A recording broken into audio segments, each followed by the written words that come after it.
Hi, this is Charles Hoskinson, broadcasting live from warm, sunny Colorado. Always warm, always sunny, sometimes Colorado. Today is January 23rd, 2023. Just a little bit of a postmortem on the weekend. We had an interesting issue.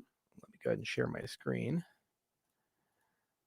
There we go. Okay, so if you look over here, this is the get issue. It says mainnet nodes with incoming connections unexpectedly shut down with failure in data map balance R. Rah, rah, rah. Smog Pool, I think, was the first to recognize this, but a lot of people recognize that the network stalled for about 2 minutes. So everything's great. And came back. And you can see that shit always breaks Sunday morning or Monday morning, late at night, while everybody's sleeping. That's just how things work. And anyway, long and short is that it seems to be a transient issue, and it's probably a combination of a collection of things that happened at the same time, which means that the reproducibility is unlikely. So we pulled a team together Sunday night. It was Sam, Jared, Arno, and myself, and we talked to the SPOs. Marcus Guffler and a few others were willing to come on, and we took a look at all the logs we have. And because we don't have a rolling PCAP, we couldn't actually see what the transaction or block that actually caused this trip of the balance R code that was put in for optimization was. Um, we know where the error was called in the program, but it's hard to actually, as digging through, to actually figure out what was the triggering event for that particular issue. But it doesn't seem like it's reproducible. So we'll keep looking at what caused this stall. But the good news is Cardano did exactly what it was supposed to do. When a stall occurs, basically the system recovers, it self-heals. So the nodes go back up, and you'll notice, you know, everything's great, and it's back. And that's exactly what we designed the nodes to do. It's not very satisfying because ideally every time a distributed system has a blip like this or a stall like this, you'd like to know an exact cause. But the problem is that distributed systems sometimes create what are called emergent bugs.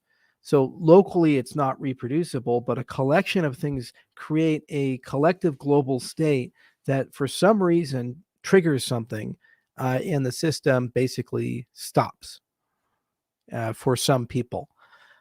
So as I said, there's a team working on it. They're looking at it and they're chipping away at it. And we'll do a post-mortem inside the Git issues. And obviously, if there's a bug in either a Haskell library or a bug in the implementation of the balance R, which was put in for optimizing Cardano, then it'll get patched. But the problem is bugs do require understanding of what triggered them, and that's the thing we're looking for right now. And it's going to take a little bit of time for us to get there. Some cases you can't actually figure these ones out, and they come up once every 5 years, once every 6 years, and you just say, okay, the network recovered, we move on. But sometimes you can, but you never want to drive yourself nuts over it. In any distributed system, whether it be the Googleplex or Microsoft Azure or Amazon Web Services, so these massive large-scale systems, stuff crashes all the time. Systems go down all the time for a variety of reasons. It could be hardware failures or software failures, hacking attempts, cosmic rays, all kinds of stuff. There's even a famous cosmic ray issue with Google Bigtable. And that's okay, because the second thing you do when you build a large-scale distributed system is you build it for resilience and self-healing. So when these types of things happen, the system recovers, which is exactly what occurred here.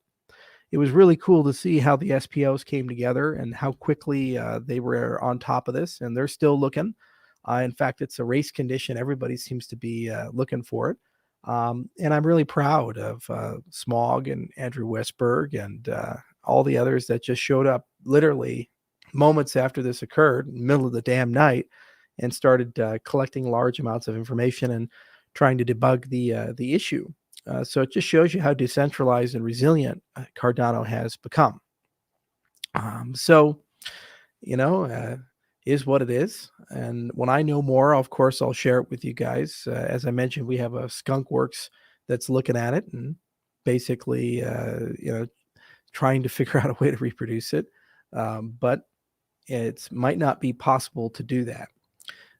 This is the point when we talk about high assurance and formal methods and self-healing and resilient. You design these systems this way so that the system can recover in the event that something bad happens, like this, and nobody notices. Transactions were not lost, blocks were not dropped, no money was lost. The network actually didn't halt. It stalled for a little bit and recovered, but the network was still moving forward. It's still progressing. So it's not like panic calls had to go to exchanges and they say upgrade to this emergency node, or all the consensus people had to get together in Discord and figure out how to kick and restart Cardano. It's self-healed. And that's the point of a decentralized, distributed, resilient system, is it should have this capability to self-heal and rebuild itself in the event that it stalls from a transient event. And, I'm proud that this happened. It's frustrating because we'd like to know everything. We'd like this to be deterministic. So from the perspective that anytime an incident occurs, you know exactly why it occurred or where it happened. We know what part of the code was impacted. We know where the bug, where the error handler exception was thrown. But what we don't know is we don't know the causal event that would knock the system into that particular state. And we could probably spend weeks or months, perhaps even years, chasing it down for something that may only come up every 5 years, and its impact is it'll stall the network a little bit. This particular issue will never come up again, likely in this format, especially if it's an emergent transient error, and because things are a moving target. When optimizations come in, it may actually recover that part of the code. When Genesis comes in, there's a different operating model. When network upgrades come in, there's a different operating model. Obviously, input endorsers are going to completely change everything. So that's the other part of debugging, is that as you'd like to find something, you may actually just change the code that had the problem and begin with while you upgrade the module to a different state and not even know that you fixed the particular bug that the issue is caused with. So in any event, we'll be monitoring things. We're setting up some Sentinel nodes that have a raw PCAP dump, so we can actually see all the incoming outgoing data. And we'll do that for probably a 1 to 2 week rolling basis, just so that if there was a transaction or block that caused this, we could go zoom in at that time period and we could actually break the transaction apart, run it, replay it. But we did all the usual things. We were able to fully sync nodes, whatever the adopting block, whatever the block or transaction or event that caused this. It obviously wasn't adopting the blockchain because it didn't create a stall state. Network is running. All the metrics look good. Community came together. So thanks to the SPO community for keeping Cardano running. And thank you to Jared, Sam, and Arno for working the weekend with me. It's kind of shitty to be up late at night, thinking you're just about to go put the kids to bed, and then you get a ping and saying, "Hey, can you work a few hours until you're so tired you can't see straight?"